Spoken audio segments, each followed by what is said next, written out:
시간에는 요한복음 강의 30번째 시간입니다.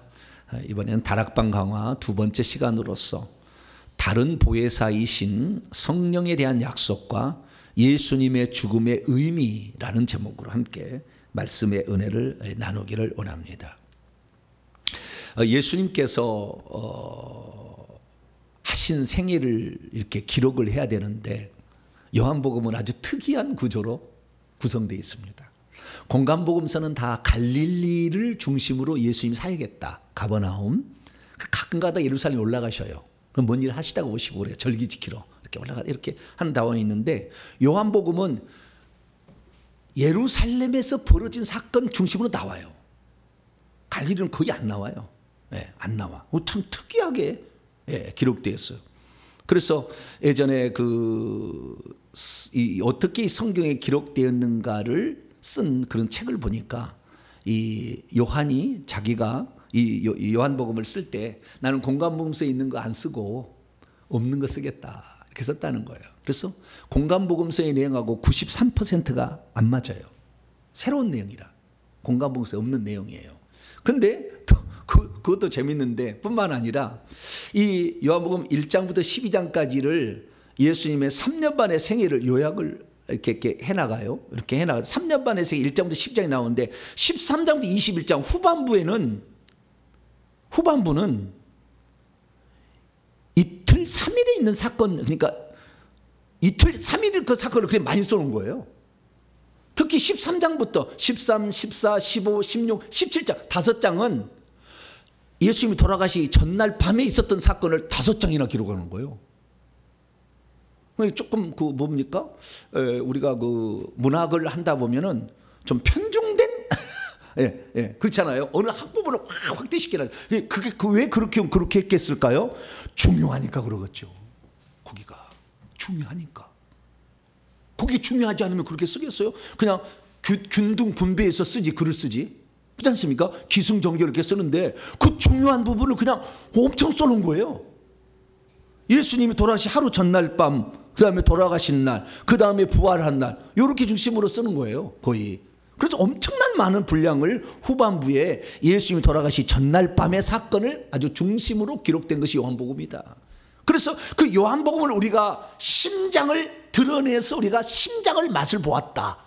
심장을 내가 들어가 보았다 하려면 13장부터 17장을 알아야 되는 거예요. 물론 다른 것도 중요하죠. 요한복음 1장 1절부터 중요해. 태초에 말씀이 이 말씀이 하나님과 함께 이 말씀이 함께 계시. 처음부터 중요해. 아주 처음부터 중요한 그런 말이 없던 말을 시작하지만 그 중에서도 더욱 중요한 것은 13장에서 17장까지의 말씀이다. 그 중에서 13장 후반부터 시작되는 16장까지 말씀을 마가 다락방에서 예수님이 제자들의 발을 씻겨주기 전에 성찬식 하기 전에 하신 말씀, 성찬식 이후에 하신 말씀을 기록했다고 해서 다락방 강화로 가는데, 그래서 오늘 그 다락방의 오늘 강화 두 번째 말씀을 우리가 살펴보려고 합니다. 예수님께서 이렇게 굳이 많은 말씀을 이렇게 돌아가시 전날 밤에 하셔야 될 이유는 뭐였냐면, 예수님이 떠나가는 거에 대해서 예수님이 걱정이 되는 거예요. 제자들을. 나를 전부 의지했잖아요. 무슨 문제가 있으면 쫙 그럼 다 해결됐잖아요. 풍랑이 일어도 쫙 그러면 그냥 물 위에서라도 막 걸어서라도 물 위를 걸어서라도 막아서 살려주잖아요. 그러니까 예수 그리스도께서 계시면 아무 문제가 없어. 다 문제가 해결이 돼. 예를 들어서 변화상 밑에 있어서 9명이 귀신을 쫓았는데 못 쫓았어. 그래도 예수님 내려가니까 그냥 해결되잖아요, 바로. 그러니까 예수님만 있으면 모든 문제가 해결이 돼. 아무 문제 없는 거예요. 그런데 지금 예수님이 이 제자들을 놓고 떠나가야 된다 그 말이에요. 그럼 이 제자들 어떻게 될 것인가? 배반하든지 떠나든지 실족하든지 문제가 될 것인데, 이들을 통하여 장차 이제 복음이 전 세계로 전해야 되는데, 이것들이 내가 떠나게 되면 이 제자들이 이 방황하고 두려워하고 걱정하고 무서워하고 막 숨어버리고 이렇게 돼서 없어지면 안 되잖아요. 그래서 주님께서는 하실 말씀 그때 하신 거예요. 하실 말씀을. 내가 떠나간다고 해서 너희들 걱정하지 마라. 이 내용이에요, 중심이. 내가 떠나간다고 해서 너희들 걱정하지 마라. 그건 뭐냐? 내가 너희에게 떠나가는 것이 너희에게 유익할 거다. 왜냐하면 내가 육체를 가지고 있으면 나를 부르면은 내가 너희들이 있는 장소까지 와야 되는데 내가 떠나가면 앞으로 보혜사 성령을 보내준대요. 누구를 보내줘요? 보혜사 성령을 보내주신대. 성령을 보내주시면 언제 어디서라도 그분을 찾기만 하면 순간적으로 영으로 성령으로 주님이 오시는 거예요. 성령이 오시는데 주님이 오신 거라 다 나와요. 그래서 예수님이 오시는데 성령으로 오셔가지고 그들의 삶의 문제를 해결해 줄 거니까 염려하지 마라. 그래서 이 다락방 강화의 핵심은 뭐냐면 보혜사 성령에 대한 약속이에요. 이것을 너희들이 잘 알아듣고 내가 떠나간 후에 성령을 받게 되면 너희들은 완전히 달라질 거다. 진짜 완전히 달라졌어요 나중에. 그래서 우리가 이 요한복음에서 우리가 가장 중요한 것은 이 하루 전날 밤에 들렸던 5장에 걸쳐서는 말씀이고, 이 말씀 중에서도 다락방 강화인데 다락방 강화 중에서도 가장 핵심은 보혜사 성령에 대한 약속이다. 이렇게 이해하시면 돼요. 그래서 오늘은 바로 그 약속의 말씀의 핵심 부분을 많이 차지하는데, 요한복음 14장에도 나오고 보혜사 성령에 대한 약속이 15장에도 나오고 16장에도 나와요. 3장에서 다 나와요. 그래서 그 부분에 나와 있는 부분만을 중심으로 제가 오늘 좀 이 보혜사 성령에 관한 약속, 무슨 약속을 하셨나, 왜 성령이 오시면 제자들이 유익한가, 왜 성령이 오시면 제자들은 두려워하지 않아도 되는 것인가, 대체 성령이 오셔서 무슨 일을 하시길래, 예수님하고 어떤 관계이길래 그렇게 얘기하시나, 그 부분에서 오늘 살펴보게 될 것이고요. 그 다음에 주님을 사랑한다는 것은 무엇이냐? 주의 계명을 지키는 것이다, 이렇게 말합니다. 두 번째 주제는 주님을 사랑하는 것은 뭘 지키는 것이다? 주님의 계명. 주님의 계명은 내가 너희를 사랑한 것 같이 너희도 서로 사랑하라, 그거잖아요. 아버지의 계명은 2가지였잖아요. 하나님 사랑하고 이웃 사랑하라. 이것을 확대하면 10계명이고, 10계명을 확대하면 613가지의 율법, 요것으로 이렇게 더 확대가, 모세 5경으로 확대가 되잖아요. 그런데 이게 2가지, 아버지의 계명이 있고 예수님의 계명이 있어요. 자, 요한복음 15장을 우선 좀 열어보죠. 계명에 관한 거 10절입니다. 요한복음 15장 10절 같이 있습니다. 시작. 내가 아버지의 계명, 원문에 들입니다. 아버지의 계명들을 지켜 그의 사랑 안에 거하는 것 같이 너희도 내 계명들을 지켜 내 사랑 안에 거하리라. 그래서 이 아버지의 계명이 있고 예수의 계명이 있는데 결국에 사랑하는 거예요. 그 사랑은 뭐냐면 그 사랑의 꼭대기는 목숨을 내놓는 거예요. 그 15장 뒤에 나와요. 자, 뒤에 봅니다. 13절입니다. 13절. 12절 13절 한번 읽어봅시다. 시작. 내 계명은 곧 내가 너희를 사랑한 것 같이 너희도 서로 사랑하라 하는 이것이니라. 사람이 친구를 위하여 자기 목숨을 버리면 이보다 더 큰 사랑이 없나니. 목숨을 버리는 거예요. 이게 사랑이에요. 사랑이란 게, 그러니까 주님을 사랑한다는 것은 주님을 사랑하는 주의 계명을 지키는 것인데, 형제 자매를 사랑하는 것, 그들의 영혼의 구원을 위해서 자신의 목숨을 바치는 것이 주님 사랑하는 거다. 우리가 주님 사랑, 나는요 요즘 청년들 보면 걱정스러워. 왜 걱정스러우냐면은 찬양을 하면은요 여기 앞에서 주님 사랑한다고 뭐 찬양을 이렇게 불러, 눈물이 막 나고 막 그래. 근데 저게 과연 진짜 주님 사랑한 건가? 그때 눈물 흘리면 주님 사랑한 건가요? 삶 속에서 자신의 형제를 사랑하는 모습이 나타나지 않는다 한다면 다 뗀 거예요. 다 남 앞에 보이게 한 쇼예요. 나는 그 찬양 청년자들의 그 타락과 그 더러움을 나는 다 들어서 알아요. 그래서 그래서 제가 안 세워버리잖아요. 우리 교회는 찬양 인도자를 안 세워버려. 왜? 더러운 영이 흘러갈까 봐. 제가 안 세워버려 아예. 그 걱정이에요. 그럼 내가 없으면 어떡하지? 내가 없으면은 이석경 전사님 와서 하셔야 되는 거예요. 이제 앞으로 마음을 잘 하고 이렇게 말씀을 잘 들어야 돼요. 내가 없으면은 우리 목사님의 뒤를 이어서 내가 목숨을 바치리, 할렐루야, 이렇게 나가야 돼. 저 종이 하던 그 일을 나도 사모하면서 이렇게 가야 돼. 그러니까 그 속에 악한 영들이 많이 있으면 다 영이 다 흘러가는 거예요. 싹 이렇게. 그래서 다 속는 거라니까 결국에. 그래서 사랑한다고 입술로 고백하고 눈물 좀 찔찔 짠다고 되는 것이 아니라 삶 속에서 정말 형제 자매가 고통받고 아파했을 때 내 마음처럼 아파하고 그를 위해서 달려가고 그를 위해서 정말 이 기도하고 막 할 수 있어야 되는 거예요. 그래서 사랑한다는 것은 계명을 지키는 거지, 사랑합니다 말한다 자랑합니다 이래서 되는 게 아니고 진짜 그 어려운 일이 처했을 때 언제라도 달려갈 수 있는 그런 그 사람을 위해서 목 놓아 기도할 수 있는 그런 사람이 돼야 되는 거죠. 그래서 이 계명에 관한 문제가 나오고요. 그래서 계명과 사랑에 대한 관계가 오늘 나올 것이고요. 그리고 그 다음에 이 평안에 대해서 나옵니다. 평안. 샬롬, 히브리어, 헬라어는 에이레네. 평화란 게 뭐냐면요, 예수님이 얘기하는 평화와 구약시대 하나님이 여호와께서 얘기하는 샬롬은 약간 차이가 있어요. 구약시대 샬롬은 예루살렘이 전쟁이 하도 많이 나가지고 막 전쟁의 그 공포에 휘말리잖아요. 맨날 쳐들어오잖아요. 그래서 구약시대 샬롬은 전쟁이 일어나지 않는 거예요. 전쟁이 일어나지 않는 거예요. 이것이 샬롬이요. 구약에는 평화예요.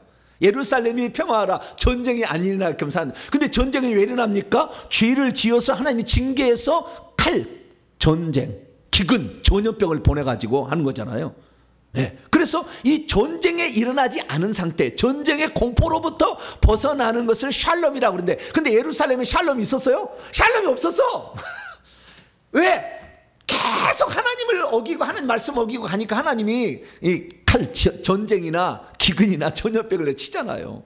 전쟁이 없어. 그러면 예수님께서 제자들에게 내가 너희에게 주는 그 평안은 뭐냐? 이 평안은 사단 마귀가 너를 지배하는 곳으로부터 벗어나는 거예요. 여기에는 이 세상 임금과 관련이 됐어.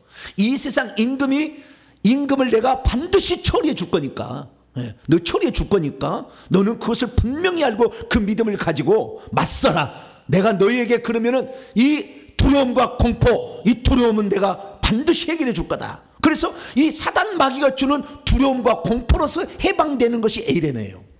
이게 차이가 있어. 이 차이가 약간 다 포함되겠지만 그런 차이가 있다. 그래서 영적인 전쟁, 구약은 육적인 전쟁이지만 신약은 영적인 전쟁에서 승리하고 반드시 이김으로 이 악한 영을 내가 이길 수 있다라는 그 이김에서 나오는 이미 이긴 전쟁이죠.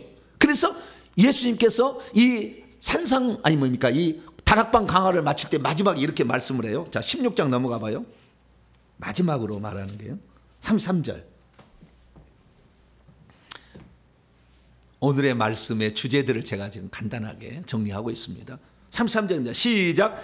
이것을 너희에게 이르는 것, 이것을 32절부터 읽습니다. 시작. 보라, 너희가 다 각각 제 곳으로 흩어지고 나를 혼자 둘 때가 오나니 벌써 왔도다. 그러나 내가 혼자 있는 것이 아니라 아버지께서 나와 함께 계시느니라. 이것을 너희에게 이르는 것은 너희로 내 안에서 평안을 누리게 하려 함이라. 세상에서는 너희가 환난을 당하나 담대하라. 내가 세상을 이겼노라. 할렐루야. 여러분, 담대함이 아주 중요한 영적 전쟁의 가장 중요한 무기예요. 모세가 죽었을 때 여호수아가 그렇게 두려워했습니다. 그렇게 두려워했어요.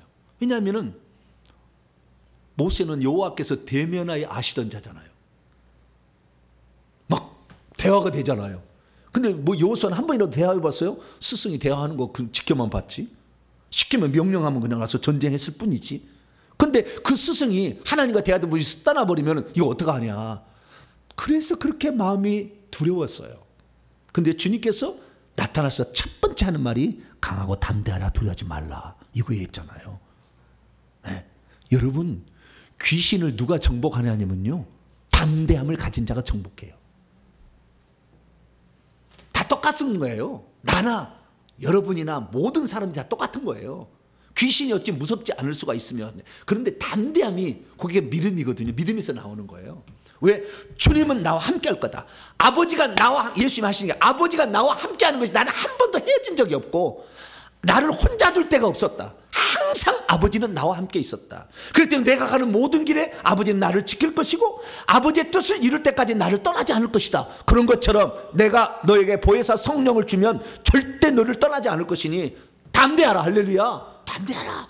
내가 너를 반드시 지켜줄 거다 하는 거예요. 그래서 저는요, 제가 무슨 귀신을 이길 수 있는 무슨 권세가 많아가지고 처음부터 귀신에게 이렇게 막 대항했냐 그러지 않았어요. 말씀을 믿는 거죠. 말씀을 믿어. 근데 두려움이 없겠어요? 두려움도 있겠죠. 그런데 저는 간이 어느 날부터 배 밖에 나오기 시작했어요. 무엇이 나왔어요? 간이 배 밖에 나오면 왜 사람이 담대해지는 건가요? 담대해진다는 말이 간이 커진다는 말이 담대해진다는 말이잖아요. 그렇죠? 모르셔요? 간이 커지는 것을 담대해진다 이렇게. 간이 커져야 돼. 여러분, 간이 큰 사람을 어떻게 알 수 있는지 아세요? 네, 알려드릴게요. 간이 큰 사람은 손이 큰 사람이에요. 뭐라고요? 손의 크기하고 간의 크기하고 거의 비슷해요. 그래서 손이 큰 사람이 간이 크대요. 그러니까 어떤 사람이 옆에 보면 손이 막 이만하고, 제가 일산에 부목사하고 있었는데 전사님 하나가 들어왔어요. 전사님 들어왔는데 이 양반이 주먹질을 좀 했던 사람이 과거에 들어왔는데, 그래서 주먹이 얼마나 큰 줄 아세요? 이따만해. 이따만해. 멍둥이만큼 생겼어. 그래가지고 뭐 이게 어떤 뭡니까 도와달라는 사람 있잖아요. 그런데 행패를 부르는 사람들이 있어요. 가끔 도와달라고 우리가 500원 1000원 이렇게 드리잖아요. 그런데 그 사람이 이따위 주냐고 막 때리면서, 그러면은 이 전사님이 누구야? 그냥 예 가버려. 그래서 이 주먹이 큰 사람이 아주 담대하다 내가 알게 됐는데, 저는 주먹이 뭐 그리 큰 것 같지는 않아요. 그런데 예수 이름으로 제가 주먹이 커졌어요. 할렐루야. 영적으로 보면은요, 요게 주먹이 작게 보입니다. 어떤 사람은 영적으로 눈을 보면 어떤 사람은 주먹이 크게 보여요. 왜요? 이 사람이 담대해진 거 아니에요. 그게 알 수가 있어. 그래서 우리가 귀신을 쫓는데, 그 다음에 병든 사람이 손 얹은 나으리라 그러는데 담대하면서 못 얹어. 마지막에 담대. 그래서 주님께서 이 다락방광의 마지막 말씀을 담대하라 딱 그런 거예요. 여러분들 담대해지길 축원합니다. 주님이 나를 버리지 않는다 이거예요. 이걸 믿으세요. 내가 주님을 버릴 때 버리는 거지, 주님은 나를 버리지 않아. 절대. 그걸 믿어야 돼. 그래서 우리는 끝까지 담대해 가야 돼. 그래서 오늘 이 평안, 그 담대함이 있어지게 되면 악한 영으로부터 우리를 공격하지 못하는 거니까 평안, 잔잔한 호수와 같은 평안을 누리게 된다. 그리고 이 모든 것은 이 세상 임금을 주님께서 처리해 주시기 때문이다. 그래서 마지막에 이 세상 임금에 관한까지. 임금은 원래 아르콘입니다. 임금이 프린스나 무슨 킹이 아니고요. 아르콘, 룰러, 지배자, 통치자라는 뜻이죠. 이 세상 통치자. 이게 사단 마귀인데, 이것을 주님께서 어떻게 처리함으로 우리에게 평안을 주셨는지 거기까지 한번 살펴보는 시간을 갖도록 하겠습니다. 자, 그러면 보혜사 성령에 관한 말씀을 먼저 살펴보는데요. 헬라어 제가 직역을 해봤습니다. 헬라어 직역 성경은 저에게 홈페이지 오시면 제가 직역해 놓은 것들이 다 있으니까요. 나중에 언젠가 직역 성경을 제가 낼 건데, 어쨌든 여기 보시면 되겠습니다. 요 직역해 놓은 것은 우리 교회 홈페이지 가면은 헬라어 직역 신약 성경이라고 있습니다. 거기에 보시면 나와 있습니다. 자, 16절입니다. 내가 역시 아버지께 장차 요청할 거다. 그러면 그분이 다른 보혜사를 너희에게 주실 것이다. 이는 그분이 그 시대까지 영원토록 너희와 함께 있게 하기 위함이다. 세상은 진리의 영을 취하는 것을 능히 할 수 없다. 왜냐하면 세상은 그것 영을 테오레오 지켜보지도 못하고 알지도 못하기 때문이다. 그러나 너희 자신들은 그것을 안다. 왜냐하면 그것은 너희들 곁에 머물러 계시기 때문이요, 그리고 장차 너희 속에 있을 것이기 때문이다. 자, 17절까지 말씀을 보게 되면요, 우선 알 것은 제가 프린트를 여러분 나눠드렸죠. 여기 보시면서 하도록 하겠습니다. 자, 그러면은 여기에 보시게 되면은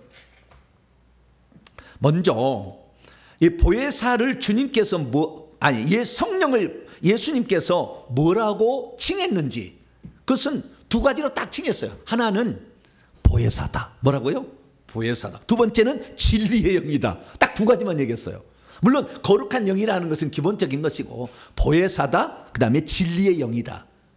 보혜사하고 진리의 영을 알게 되면 성령의 역할이 무엇인지를 알 수가 있겠죠. 보혜사. 그런데 보혜사 앞에 하나의 다른 말을 붙여서 다른 보혜사. 이 다른이라는 말을 영어로는요 두 가지 쓰는데, 하나는 another 또는 other라는 씁니다. another, other 이거 쓴 거예요. 그 다음에 또 하나는 different를 씁니다. different라는 것은 딴이에요. 딴.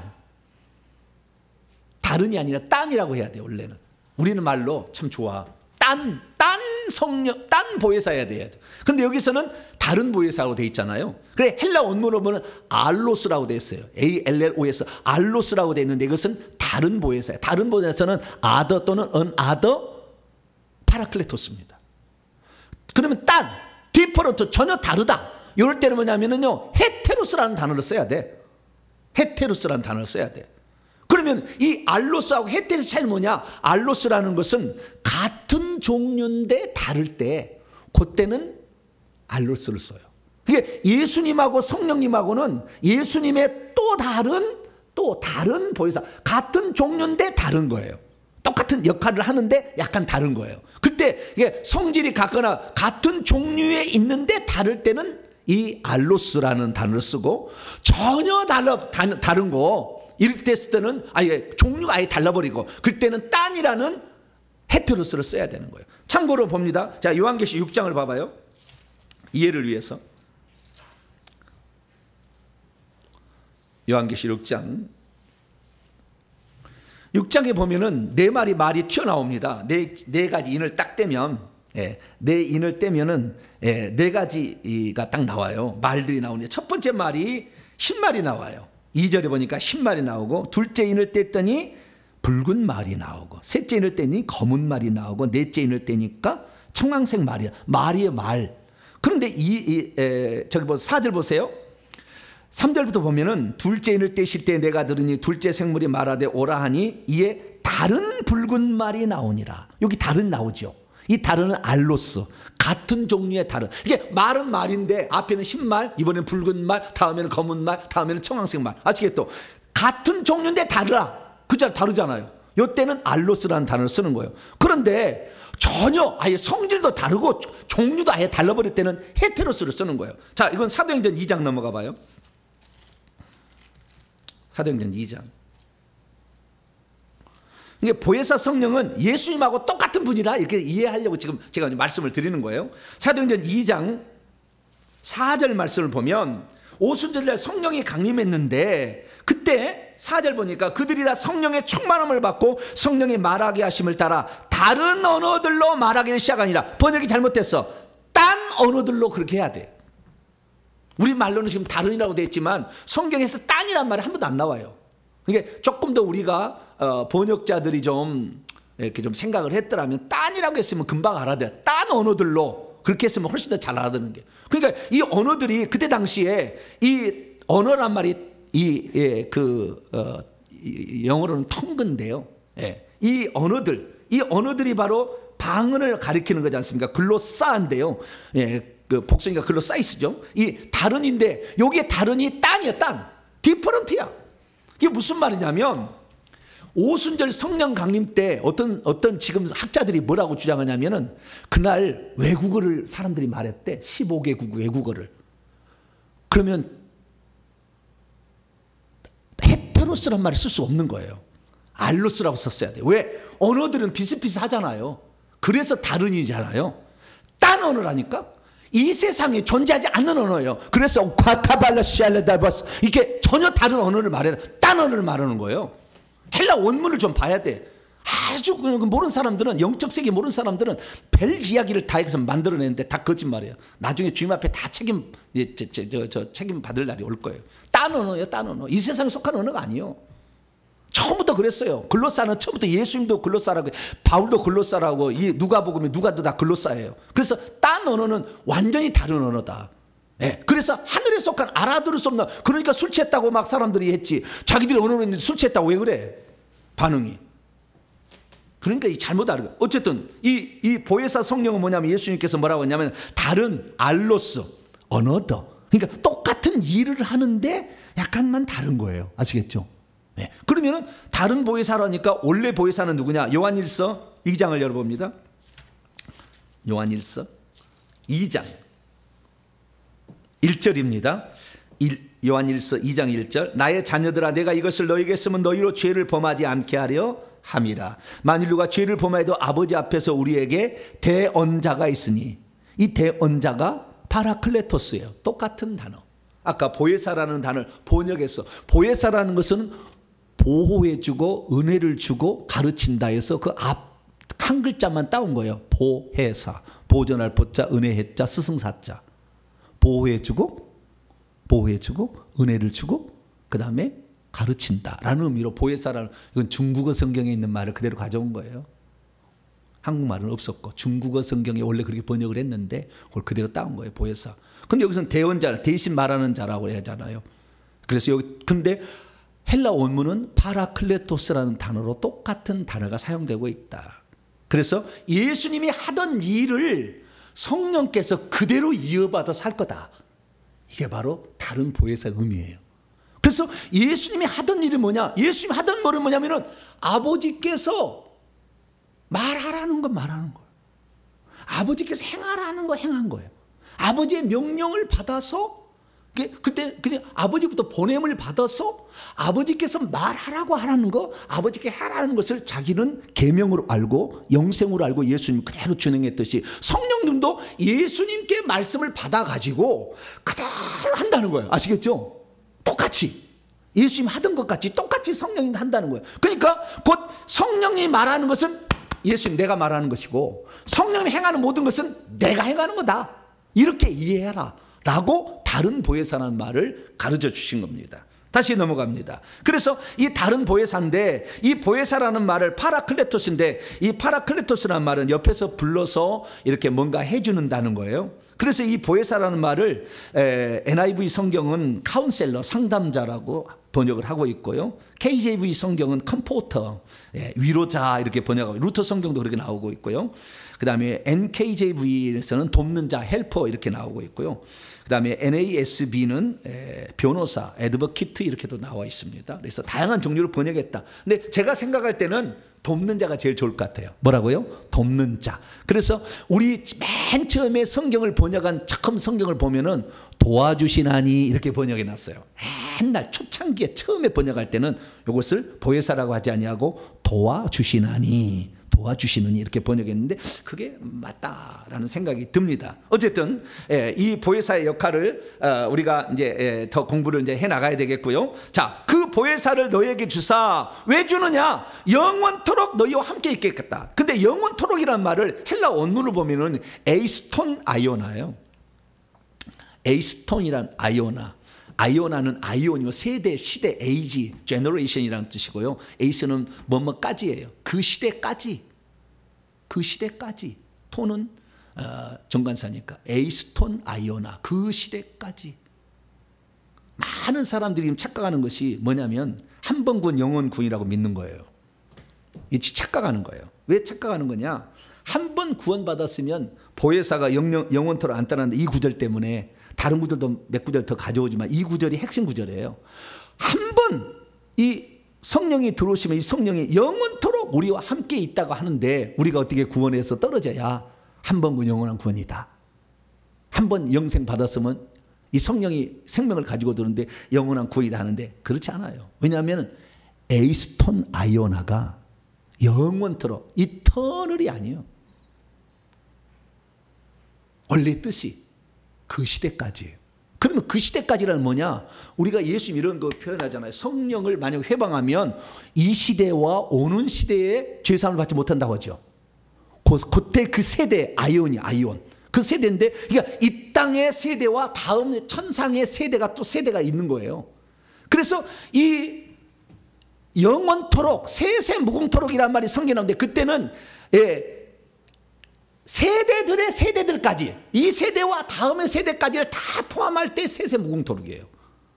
여기서 영원토록은 그게 아니에요. 에이스톤 아니오나 그 시대까지. 그래서 성령은 우리가 예수 믿으면 우리가 죽는 그날까지고, 주님이 재림하는 그날까지는 우리와 함께 있습니다. 그런데 우리가 계속 죄를 범해서 회개를 하지 않게 되면 죽는 날 성경은 떠나요. 죽는 날. 그걸 몰라. 지금은 안 떠나. 아무리 큰 죄를 져도 예수 믿어서 한 번 구원 받았으면, 영생 얻었으면 절대 주님 안 떠나. 세대까지 이렇게 했다고 약속했잖아. 자, 에베소서 4장. 에베소 4장 30절입니다.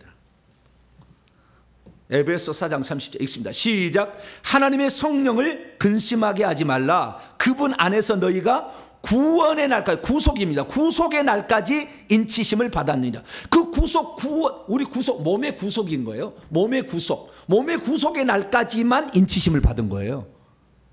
그러니까 우리가 죽어서 부활체를 입는데 이 몸의 구속이 일어나잖아요. 부활체를 입을 때. 그때까지 인치심을 받는 게 성령. 그러니까 인치시는 기간이 주님이 우리를 예수 그리스도를 믿어서 우리를 인치신 구하는 우리가 죽는 그날까지. 부활체를 입는 그 순간, 그 사망의 부활체를 입는 영생의 생명의 부활체를 입는 그 순간까지 성령께서 하시는 거예요. 그 다음 바톤 터치예요. 근데 많은 사람이 영원토록 이라니까 한 번 건 영원한 거예요. 그거 아니에요. 그래서 우리가 죽는 그날까지 성령 우리를 절대 버리지 않는다. 이것은 맞는 것이고, 그러나 그 다음 세대는 우리가 지금 어떻게 살아서 성령의 인도를 따라가느냐에 따라서 결정이 돼요.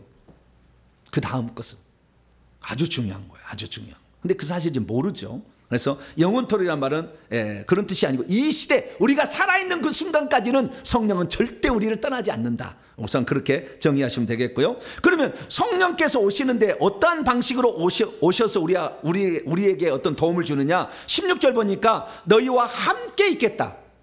with together. 너희와 함께 있겠다. 첫째는 너희와 함께 있겠다. 그 다음 17절 보세요.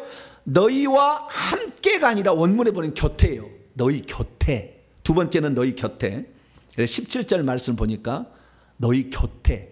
처음에는 너희와 함께, 두 번째는 너희의 곁에 머물러 계시고요. 그 다음에 너희의 속에, 너희의 속에도 머물러 있다. 이렇게 얘기함으로 세 가지 방식으로 이렇게 있겠다고 얘기를 하고 있습니다. 자, 그러면은 구약의 성령은 어떤 방식으로 그러면은 우리와 함께 우리에게 어떤 도움을 줬느냐? 항상 위에만 있었습니다. 한 번도 사람 속에 들어온 적이 없어요. 위에 있는 것은 곁에 있는 거죠. 곁에 있는 방식은 똑같았어요. 그래서 그것이 우리가 함께 있는 방식이 곁에 있는 방식인데 위에 머물러 있었어요. 그것도 몇 사람에게만, 몇몇 사람이 선택한 선지자들, 선택한 몇몇 사람에게만 성령이 위에 머물러 있었습니다. 사울왕은 머물러 있다가 불순종하자 악신이 떠나고, 성령이 떠나고 악신이 다시 들어왔죠. 그래서 떠날 수도 있어요. 그리고 구약에는 있다가도 떠날 수도 있었어요.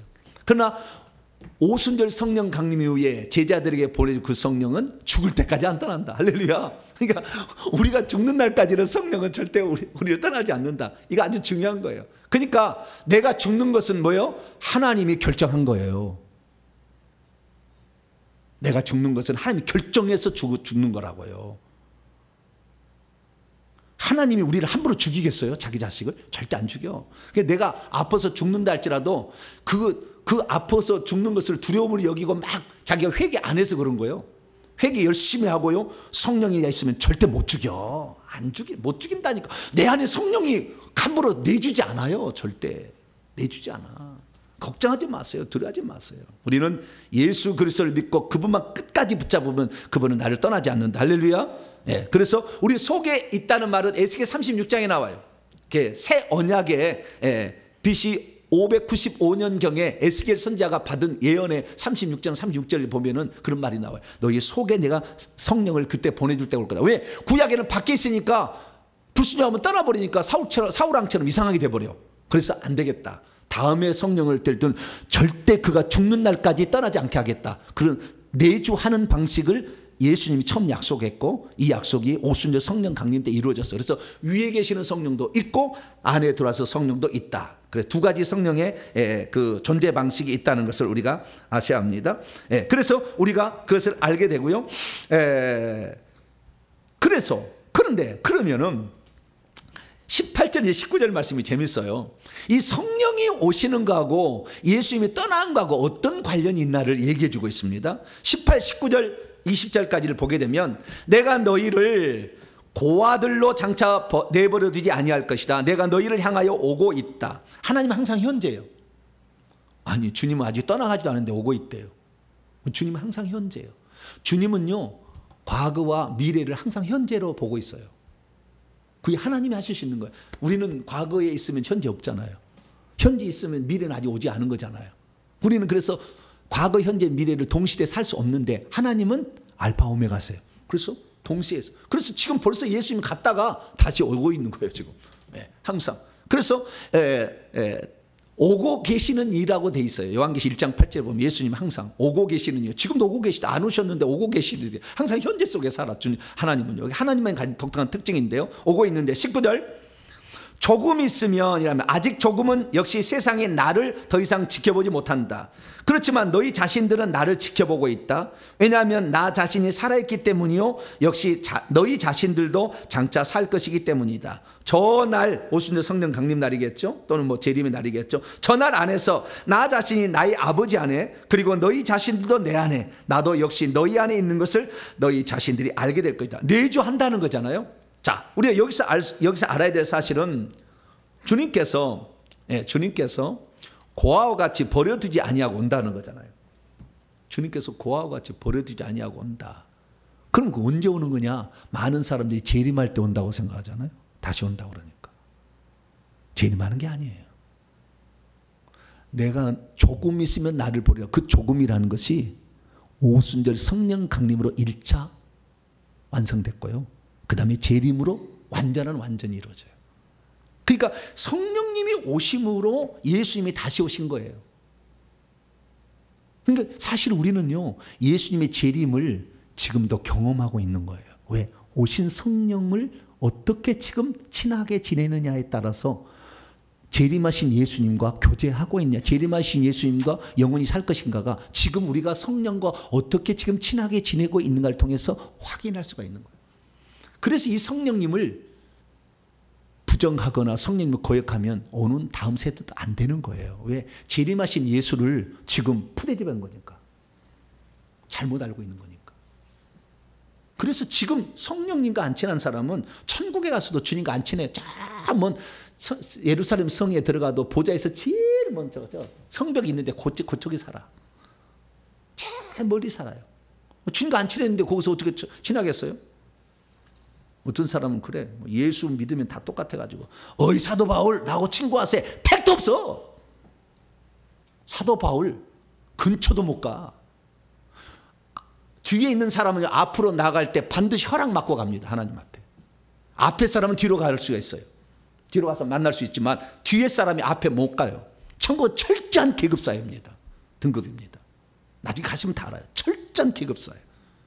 그런데 많은 사람이 그 영원한 지위와 신분을 이 세상에 살아있을 때 준비할 수 있는데 그걸 몰라. 적당히 살아.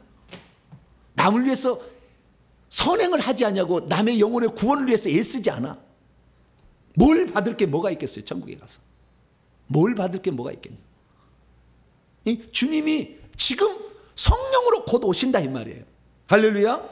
그래서 우리가 이 사실을 알아야 되는데요. 16장 열어봐봐요. 16장. 이 뜻이 다 나와 있어. 나중에 16장.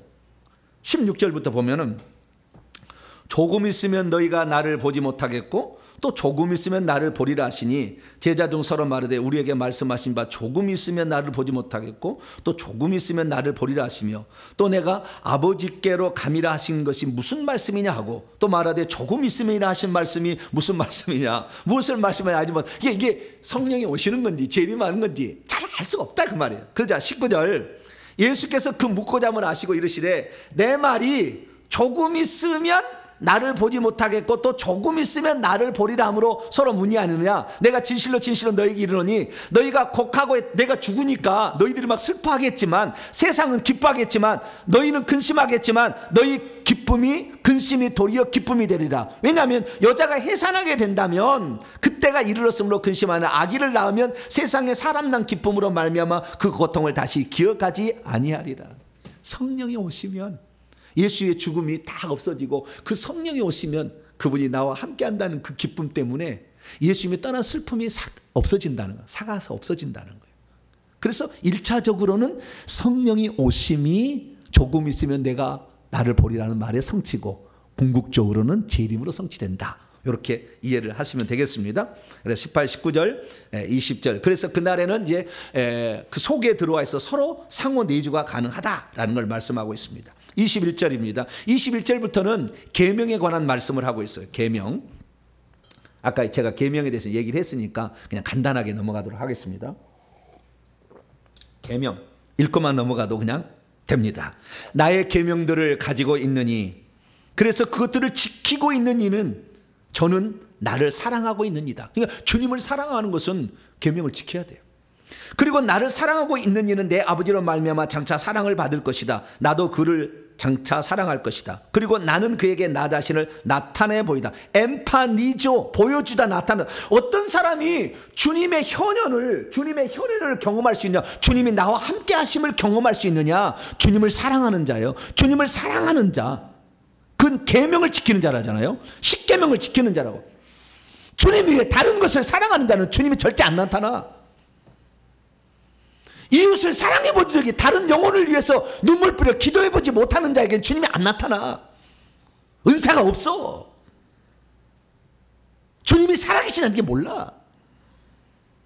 마음과 뜻과 힘을 다해 주님을 사랑해야 되고, 주님의 형상대로 지음받은 그 영혼을 불쌍히 여기는 마음을 가져야 돼요.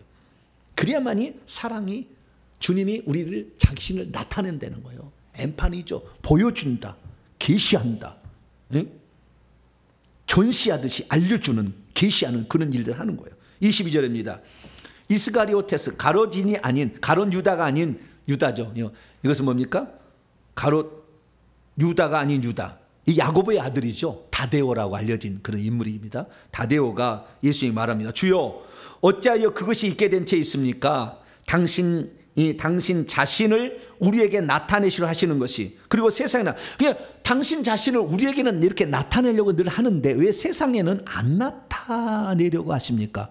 여기에 세상이 뭐냐면요, 여러분, 세상에 대해서는 세 가지 해석이 있어야 됩니다. 요한복음에는 세상에 대해서 세 가지 해석이 나와요. 첫째는 하나님이 창조한 이 지구와 우주, 이런 개념을 다 합쳐서 세상이라고 이렇게 표현합니다.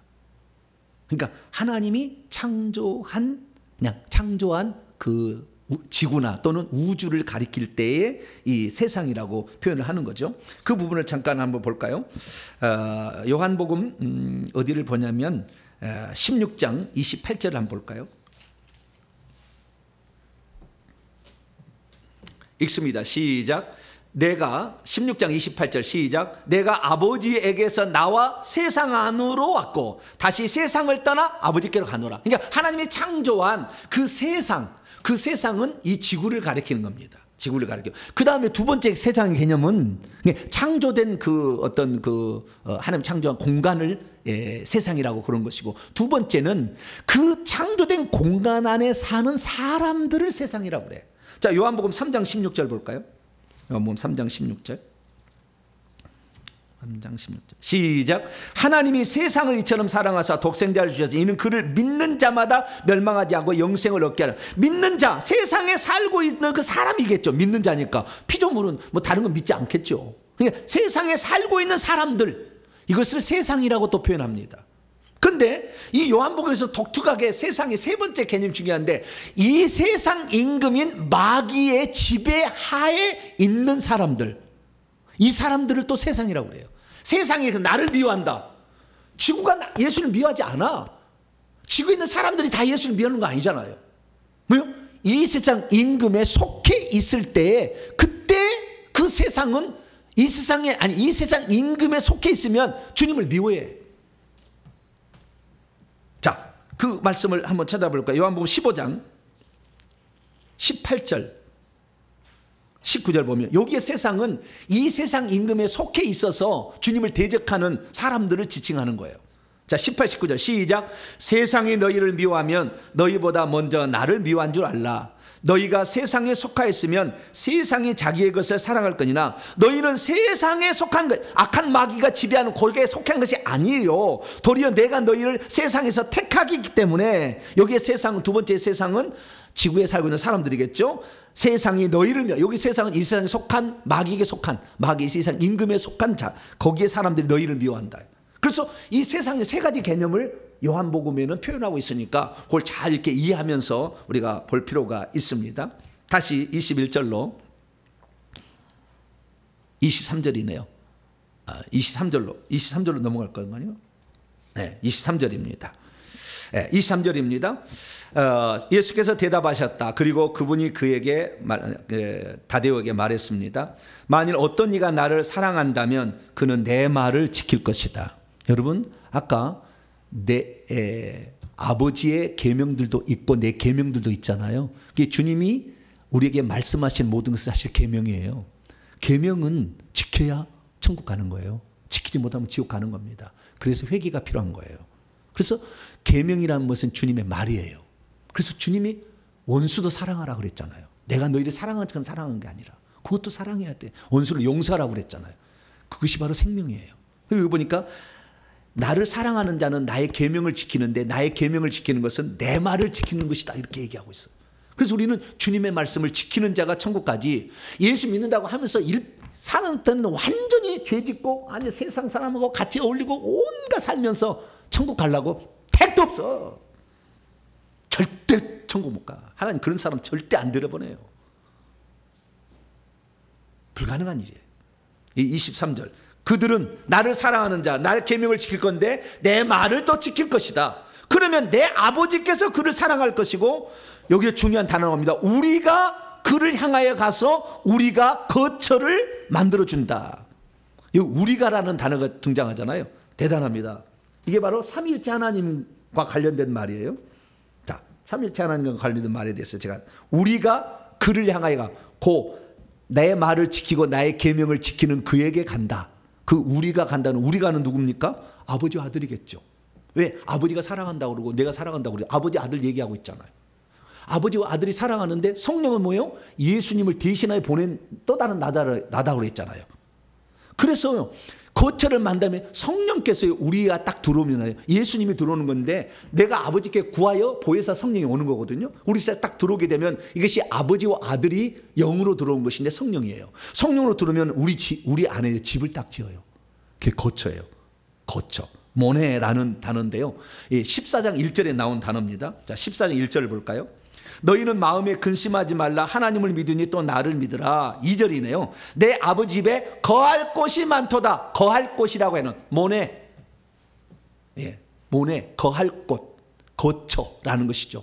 천국에 가면 우리의 거처가 있는데 집이라는 거예요. 결국에 집, 맨션 같은 거를. 그래서 어떤 성경은 맨션이라고 성경을 번역했습니다만은 비슷한 거예요. 그래서 우리가 집을 가리키는 건데요. 성령이 우리 안에 들어오시면 놀랍게 가슴에 들어오시거든요. 가슴에 들어오시는데 이 가슴에 들어오실 때 마음에 들어오시는데 이 마음에다가 집을 딱 지어요. 거처를 지어요. 누가? 예수님이 아버지와 함께 오셔가지고 집을 지어놓는다니까. 그래서 성령이 거기 거주할 집을 딱 지어놓으면 성령이 들어와셔서 거기에 딱 거주하셔요. 그게 성령의 거처예요. 그래서 고린도서 3장 16절 너희가 하나님의 성전인 것과 하나님의 성령이 너희 안에 거하는 줄 알지 못하느냐. 성령이 우리 안에 집을 지어요. 네, 최근에 제가 깨달은 놀라운 사실은 성령이 우리 마음 가운데 한 개의 집을 짓는데 귀신도 집을 지어요. 우리 몸속에다가. 성령은 우리 마음속에 집을 짓고요. 1차 우리 마음속에 집을 짓는데 영 속에 집을 짓는 거죠. 근데 귀신은 우리 육체 속에다 집을 지어요. 육체 속에다가. 가슴에다도 짓고요. 배에다도 짓고요. 머리에다도 집을 짓고요. 등에다도 집을 짓고 손과 발에도 집을 지어요. 영화로 다 보니까 다 나와. 집을 지어요. 그런데 그 집을 지은데 그 집을 회개를 다 끝나면은 하나님이 때가 되면은 그 집을 딱 파괴시켜 버려요. 그 집을 딱 파괴시켜. 회개를 많이 해서 영이 다 나가고 집이 더 이상 집 주인이 없어. 살 귀신이 없어. 그러면 귀신이 나간 그 집을 하나님께서 탁 쳐버리면 하늘에서 와가지고요. 이 특수 기계를 장비를 무장한 천사들이 내려와요. 딱 부셔버리고 가루로 만들어서 삭삭 썰어가지고 템포트를 실어서 딱 가져가 버려요. 실제 일어난 일이에요. 그러면 딱 집이 그렇게 귀신 집이 파괴되면 무슨 일이 있느냐? 성령이 거주할 집을 거기다 딱 지어요. 하나님이 또 지어주는 것 같아요. 예수님이. 그래서 다시는 귀신 집이 파괴되면 귀신이 들어와서 집을 못 짓도록 성령이 딱 차지해버려요. 그 공간을. 그러니까 우리의 온 존재가 하나님의 집으로 딱 바뀝니다. 할렐루야. 놀라운 일이 그대로 이런 거. 우리가 그래서 하나님 아버지와 예수님이 오셔서 성령의 집을 딱 지어서 성령의 거처를 딱 만들어준다. 근데 이 성령의 거처는 마음에만 있는 것을 하나님 원하는 게 아니라 육체 속에도 집을 짓기 원하는데, 우리가 회개를 해서 귀신이 떠나면, 빈집이 되면 마지막에 귀신의 집을 딱 파괴를 해가지고 그 위에다 성령이 거할 거주처를 딱 만들어줘요. 그래서 우리 온 몸이 거룩하게, 우리 그래서 고린도후서 7장에 대한 우리의 육체와 우리의 영혼이 다 깨끗하게 되기를 원한다 그러잖아요. 자, 고린도후서 7장 1절 한번 볼까요? 그 육체까지도 주님은 그렇게 되기를 바라셔요. 고린도후서 7장 1절입니다. 고린도후서 7장 1절 시작. 그런즉 사랑하는 자들아, 이 약속을 가진 우리는 하나님을 두려워하는 가운데서 거룩함을 온전히 이루어 육과 영의 온갖 더러운 것에서 자신을 깨끗이 하자. 육의 더러운 것에 우리 깨끗해야 성령이 거기다 거처를 삼는 거예요.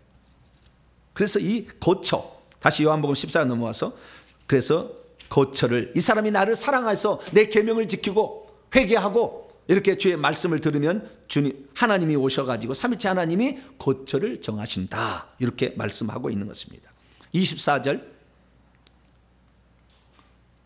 24절을 보게 되면 나를 사랑하지 아니하는 자는 내 말을 지키지 않아. 당연하겠죠. 너희가 듣는 말은 내 말이 아니라 나를 보내신 아버지의 말이다.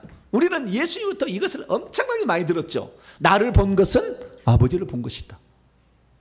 내 말은 내 말이 아니라 아버지께서 내 속에서 그 일을 하는 것이다. 나를 영접하는 것은 나 보내신 이를 영접하는 거다. 나 보내시는 영접하는 것이, 나를 영접하는 것이 영생을 얻는다. 나를 안 것은 나의 아버지를 안 것이다.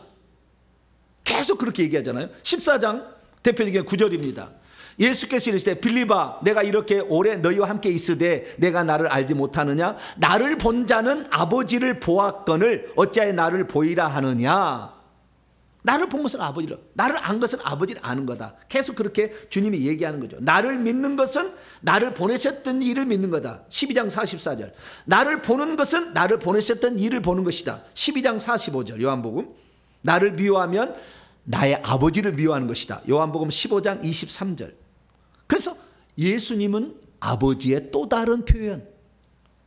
그래서 요한복음 10장 3절에 아버지는 나와 하나다. 예수님을 보는 것은 아버지를 보는 것이고, 예수님을 믿은 것은 아버지를 믿은 것이고, 예수님 영접하는 것은 아버지를 영접하는 것이니까 우리는 예수님도 영접하고 아버지도 영접할 필요 없어요. 예수님만 영접하면 돼. 할렐루야. 그분 때문에, 그분 하나니까 그렇게 해서 들어온다라는 것을 알 수가 있습니다. 자, 그 다음에 25절부터 평안에 관한 문제인데요. 내가 이제 이것들을 너희에게 발언한 채 있다. 너희 곁에 머무르고 있으면서. 그런데 보혜사에 관한 그 성령의 역할에 대해서 이제 26절에 얘기해 주고 있습니다. 보혜사 곧 아버지께서 내 이름으로 보내실 성령, 그가 너희에게 첫째는 모든 것을 가르칠 거다. 제가요, 이 성경 말씀을 깨닫는 것이 누구한테 다 배워서만 하는 게 아니에요. 성령이 깨우쳐 주셔요. 그리고 제가 하는 이야기들은요, 모든 지금 지구상에 나와 있는 모든 지금 현재 천국에 일어난 일이 사실 내가 지금 뭡니까? 내가 방송을 한다고 생각하시면 돼요. 실제로 실시간으로 유튜브 방송하신다고 생각하고요. 제가 하는 말은 그냥 하는 말이 아닙니다. 가르쳐 주셔요. 다 깨닫게 하시고. 두 번째, 내가 너희에게 말했던 모든 것들을 기억나게 하신다. 주님이 하신 말씀들을 저희들 어떻게 다 기억해요? 여러분, 오늘 할 말 내일 기억해서 다 얘기할 수 있으면 손 들어보세요. 오늘 제가 얘기한 말 내일 기억해가지고 다 얘기할 수 있다. 아무도 없어? 중요한 몇 가지만 기억나겠지. 근데 뭐예요? 판타, 모든 것, 올띵이에요. 모든 것을 기억나게 한다. 누가? 성령께서. 할렐루야. 그래서 성령을 의지한 사람이 결국에 하나님 말씀을 할 수가 있는 거예요. 왜? 그 성령은 진리의 영이라고 하잖아요. 진리만을 증언하는 영이라고 하잖아요. 예수님이 내가 하는 말이 진리, 내가 곧 길이요 진리라고 하잖아. 예수님을 제대로 설명하려면 성령을 제대로 의지해야 되고, 성령을 제대로 의지해서 그분을 따라가면 진리만을 말하게 돼 있어요. 근데 성령이 아닌 가짜가 들어오니까 요한복음 8장 44절에 너희 아비 마귀의 욕심을 행하는데 그는 거짓말이고 거짓의 아비라. 거짓말을 계속해. 그래서 예수님께서 산상수훈에 거짓 선자들을 삼가라. 거짓말하는 자 내가 가만두지 않겠다. 그럼 너희들 어떻게 할 수 있느냐? 열매를 찬찬히 봐라. 거짓. 요한계시록 21장 8절이나 22장 15절에 보면 거짓말하는 자는 불과 유황으로 타는 못에 던져지고 성 밖으로 내 생명책 이름 지어서 성 밖으로 던져버린다고 그랬어요. 그래서 이 거짓말하는 것은요, 엄청난 자기의 손해를 가져다 주는 것을 알 수가 있어요. 그래서 우리는 이 거짓말하지 말고 항상 진리만을 얘기해야 돼. 야, 부득이한 경우는 있긴 있어요. 하나님은 이해해줘요. 그게 바로 기생라합. 생명을 위해서 그런 자는 생명을 위해 살리려고. 그런 것들은 하나님이 허용하는 게 몇 가지가 있지만 우리는 거짓말을 하지 말고 보태지도 말고 이렇게 해야 됩니다. 그래서 성령께서 하시는 두 가지 일 여기 이제 나와 있는데, 하나는 아까는 그 성령이 우리가 함께하는 방식에 대해서 우리가 16, 17절에 얘기를 했고, 26절에는 성령이 하시는 두 가지 일, 첫째는 가르친다, 교사이신 성령. 그 다음에 모든 걸 생각나고 기억나게 한다. 생각나게 한다. 휘포님네스코, 이것은 기억나게 한다. 메모라이즈 한다는 거, 기억나게 한다, 이런 것입니다. 그래서 하나님 말씀이 막 기억나게 하는 거죠. 그래서 성령을 의지하게 되면 지혜로 줍니다. 할렐루야. 대답을 안 하시네. 성령을 의지하면 지혜로워져. 그렇게 되는 거예요. 저는 아주 평범한 사람인데 우리 성령 얘기하는 거 보면 나도 네가 어떻게 그런 거 알아서 하냐 내가 생각해. 지혜로워지더라고. 여러분, 성령을 사모하시고 의지하고 따라가시길 바랍니다. 그래서 평강을 주는데, 아까 평안은 제가 얘기를 했죠. 내가 너에게 평안을 남겨둔다. 나에게 속한 평안을 내가 너에게 준다. 세상이 주는 것 같지 않게 나 자신이 너에게 준다. 너의 마음이 요동치게 되지 않고 말고 있어라. 무서워하지도 말고, 두려워하고 무서워하지 않는 평안. 이것도 이 세상 임금 때문에 그런 거예요. 예수님이 떠나가면. 그래서 28절부터 이제 중요한 얘기를 하는데요. 자, 내가 갔다가, 지금 주님이 갔다가 보혜사 성령으로 다시 오겠죠. 내가 갔다가 너에게 온다는 말을 너희가 들었나니 나를 사랑하였더라면 내가 아버지께로 감을 기뻐. 내가 아버지께로 가는 것이 너에게 기쁨이 된다는 거예요. 근데 제자들은 그걸 좀 두려워하잖아. 주님이 있으면 아무 문제 없는데 주님이 떠나가면 큰일 날겠다 생각하는데, 아니요. 보혜사 성령이 오시게 되면 그분은 영으로 오시기 때문에 언제 어느 때나 항상 우리 속에 있어서 우리가 하나님이 버리지 않는 한 우리를 손 못대게 악한 영이 우리를 지켜준다 이 말이에요. 할렐루야. 그렇기 때문에 우리는 예수님께서 아버지께로 가는 것을 기뻐해야 돼. 할렐루야. 보혜사 성령으로 오시는 거니까. 그리고 아버지는 나보다 크심이라. 아버지는 나보다 크심이라. 여러분, 아버지는 나보다 크심이라, 이 말은 무슨 말입니까? 여기에 많은 사람이 착각하게 가지고 여기에 이단들이 많이 나왔어요. 아버지는 나보다 크시다. 여러분, 아버지는 나보다 크시다는 말은 예수님이 하신 말씀으로 딱 풀면 이렇게 딱 풀 수가 있어요. 자, 요한복음 13장 16절에 딱 답이 나와 있어요. 아버지 나보다 크시다, 이 말이 무슨 말인지. 모든 사람들은 아버지가 나보다 크시다 그러니까 아버지는 예수님보다 더 크신 분이다, 그래서 예수님이 좀 모자라고 아버지는 완전하고 이렇게 생각하는데 그거 아니에요. 그래서 예수님을 피조물로 만들어 가지고 난리가 났어요. 아리우스 이단, 이렇게 다 이단들이 나온 거예요. 그거 아니에요. 그런 말로 한 게 아니요. 자, 13장 16절입니다. 시작. 내가 진실로 진실로 너에게 이르노니 종이 주인보다 크지 못하고 보냄을 받은 자가 보낸 자보다 크지 못하다. 예수님이 아버지로부터 나와서 보냄을 받았다는 의미로 예수님은 아버지는 나보다 크다고 얘기했지, 예수님 자신이 아버지가 작다 얘기 안 했어요. 그러니까 그러니까 원래 한 분이셨던 하나님이 거기에서 우리를 구원하기 위해 육체를 입고 나오셨다는 측면에서 아버지가 크다라는 표현이었지, 어떤 속성이나 능력이나 뭐 권위가 떨어진다는 얘기가 아니었는데, 그렇게 생각해서 이단이 많이 나왔어요. 우리는 예수님하고 아버지는 동등한 분임을, 동등할 것으로 취하지 아니고 자기를 비워 종의 형체를 가지신 분으로 겸손한 것을 이해를 하시기 바랍니다. 자기를 스스로 낮추어서 표현한 말이에요. 그 말이 아버지를 높이기 위해서. 그런데 많은 사람이 자기가 성경을 깨달으면 자기를 높여서 자기를 하나님이라고 그래. 자기가 재림 예수라고. 미친 이런 사람들이 많아요. 그래서 이단 교주가 되는 거예요. 예수님 없이는 우리는 nothing입니다. nothing. 아무것도 아닌 존재예요. 예수 그리스도가 있어야 존재 의미도 있는 것이고. 할렐루야. 그래서 예수님은 정확히 자기를 낮추는 표현으로서 아버지를 나를 보내셨다는 측면에서 아버지는 나보다 크시다 표현한 거예요. 그런 의미지 예수님이 피조물이다, 뭐 예수님이 아버지보다 능력이 떨어진다, 이런 거 아닌 거예요. 어떤 순서적인 차원에서 얘기를 하고 있다. 그것을 우리가 이해하시면 되겠습니다. 그리고 이제 29절, 그리고 지금 그것이 있게 되기 전에, 이런 일이 다 있게 되기 전에, 이건 뭡니까? 예수님이 이제 죽고 떠나시는 거죠. 있게 되기 전에 내가 너에게 말한 채 있다. 이는 혹 그것이 있게 된 때 너희가 믿도록 하기 위함이다. 30절, 더 이상 내가 너희와 함께 많은 것들을 바라지 않을 것이다. 이제 시간이 별로 없어요. 왜냐하면 세상의 통치자 아르코니, 통치자가 오고 있기 때문이다. 그러나 그는 내 안에서 아무것도 갖고 있지 않다. 오히려 이는 내가 아버지를 사랑하고 있는 것을, 그리고 아버지께서 나에게 명령하신 것과 같이 그렇게 내가 행하고 있는 것을 세 사람이 알도록 하기 위함이다. 너희는 일어나고 있어라. 여기서부터 우리가 떠나가자꾸나. 여기 중요한 말이 뭐냐면, 이 세상 통치자가 지금 오고 있대요. 지금 예수님을 죽이려고 사탄 마귀가 모든 작전을 꾸며서 내일이면 죽여요. 오고 있어. 오늘 밤에 성찬식 끝나고 말이 끝나면 겟세마네 동산을 가서 있을 때 마귀가 오잖아요. 전체 귀신들을 데리고 다 오잖아요. 그리고 지금 오고 있다. 이 세상 통치자가 마귀죠. 오고 있는데, 그러나 그 다음에 말이 중요해.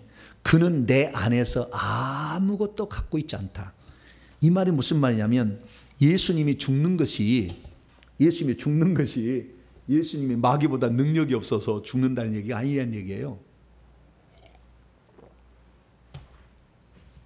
예수님이 죽는 것이 마귀가 자기 부하들을 데리고 와서 예수님을 공격해서 예수님을 죽여서 죽이는 그런 능력이 있어서 이미 죽임 당하는 게 아니에요. 예수님, 이 말은 우리가 잘 알아야 되는데, 예수님이 사단의 힘보다 적어서 죽는 것이 아니라고요. 예수님이 왜 죽었느냐? 예수님은 인류를 구속하는 데 있어서 누군가가 죄의 싹스로 죽어야 돼. 그래서 하나님께서 인류를 구원하기 위한 부득이한 방식으로 죽기 위해서 일부러 사람이 된 거예요.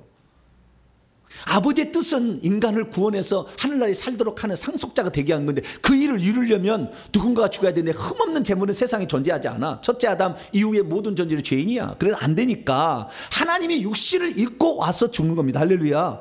그래서 지금 예수님이 죽는 것은 마귀에게 힘이 모자라서 당해서 죽는 게 아니고, 예수님이 죽는 것은 아버지의 뜻을, 만세전에 아버지가 가신 그 뜻을 이루기 위해서 인류를 구원해서 천국에 살도록 하기 위한 그 목적으로 이 땅에 왔기 때문에 아버지의 명령에 순종하는 것이고, 구약 성경에 예언한 것을 이루는 것이고, 그것은 그래서 예수님이 안 할 수 있어. 왜? 인격을 가지고 있으니까. 그러나 스스로 자기의 목숨을 내놓는 거예요. 많은 사람이 대속물로. 할렐루야.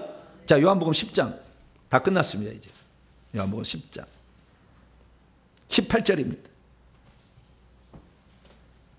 요한복음 10장 18절 시작.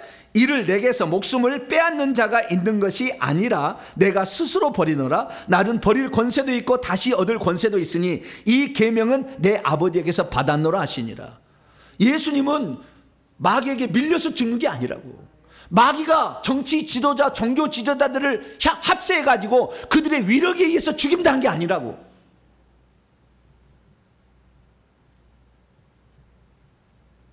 말 한마디, 내가 근이라니까 그 앞에 팍 쓰러져 버리잖아요. 그 앞에 다 없애버릴 수 있어, 예수님은. 그래도 예수님은 내가 뭐 마귀에게 당해서 죽는 게 아니에요. 예수님 무슨 두 강도처럼 죄가 있어 죽는 것도 아니에요. 예수님 죄가 없는데 우리 죄를, 세리요한이 죄를 넘겼잖아요. 속죄일 제사의 어린 양이 되도록. 그래서 세상 죄를 지은 어린 양이 되기 위해서 예수님은 일부러 세례를 받은 거, 죄가 없지만. 그런 거지. 예수님 죄가 있어 죽는 것도 아니잖아요. 종교 정치 지도자의 힘겨루기에 밀려서 죽는 것도 아니잖아요. 사단이 힘이 세서 예수님이 죽임당한 것도 아니잖아요. 오직 우리를 살려서 우리를 천국 가게 해서 천국의 상속자가 되기 위한 아버지의 뜻을 이루기 위함이다. 할렐루야. 그래서 예수의 죽음은 자발적인 순종인 것이지 마귀에 떠밀려서 어쩔 수 없는 게 아니다. 그래서 우리는 예수님께 감사해야 돼요. 하나님이 우리를 위해서 진짜 인간이 되어셔가지고 나를 죽었구나. 그렇지 않을 수도 있는데 종의 형체를 가져 자기 몸을 내버려 죽기까지 순종하시는 그분의 사랑을 받았다면, 우리도 오늘 주의 말씀을 따라 순종하고 갈 때 하나님께서 우리를 통하여서 많은 일을 이루실 것이고, 천국에 갈 때 잘했다, 네가 나의 마음을 알고 내 뜻을 알았으니 내가 너에게 복을 주마. 할렐루야. 그런 성도가 되길 간절히 바랍니다. 거룩하신 하나님 감사합니다. 수많은 사람들이 오늘 예수 그리스도를 믿지만 예수 그리스도가 성령으로 오셔서 이미 재림한 것과 같은 일이라는 걸 모르고 성령을 무시하고 성령을 외면하고 성령을 아프게 하고 성령이 하는 사역을 귀신이라고 잘못 얘기하고 주여 어찌 하옵니까? 주여 그러나 우리는 아버지 하나님 예수 그리스도의 말씀을 통하여 오신 성령이 예수님은 알고 한 분 하나님인 줄 알았어. 성령을 기쁘게 해드리고 구속의 날까지 인치신 성령이 마음껏 일하실 수 있도록 우리 자신을 내어드리고 죄와 의와 세상에 대해 심판하시는 아버지 그걸 알고 죄를 멀리하고 회개하는 저희들 되게 해 주옵소서. 우리 주 예수 그리스도의 이름으로 기도하옵나이다.